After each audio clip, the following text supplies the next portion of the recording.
La communauté internationale doit se prononcer une seconde fois sur le méga-barrage Renaissance en Éthiopie. Ce barrage sur le Nil devrait permettre au pays de produire de l'électricité, mais le Soudan et l'Égypte s'y opposent depuis 2011, craignant pour leur approvisionnement en eau. Une réunion du Conseil de sécurité de l'ONU doit se tenir ce jeudi à New York.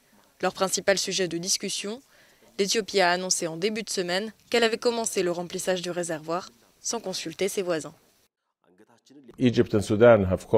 L'Égypte et le Soudan ont convoqué cette réunion au vu des difficultés qui ont émergé dans les négociations de l'année passée, sous les auspices de l'Union africaine.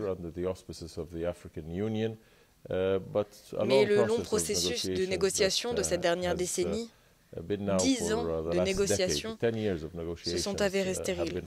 Le deuxième plus long fleuve du monde provoque chaque année des inondations au Soudan pendant la saison des pluies. Le barrage permettrait indéniablement de protéger sa population de ce danger, mais il menace de priver le pays de son approvisionnement en eau. La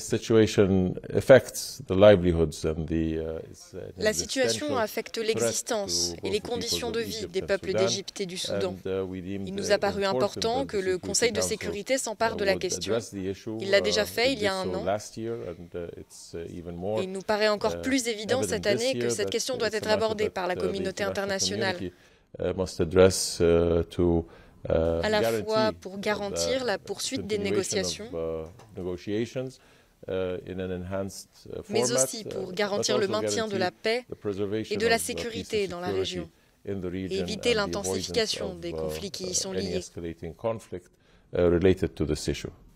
Les combats qui font rage depuis novembre dans la région du Tigré en Éthiopie créent également des tensions, alors que l'Égypte et le Soudan ont déjà brandi la menace d'un conflit armé.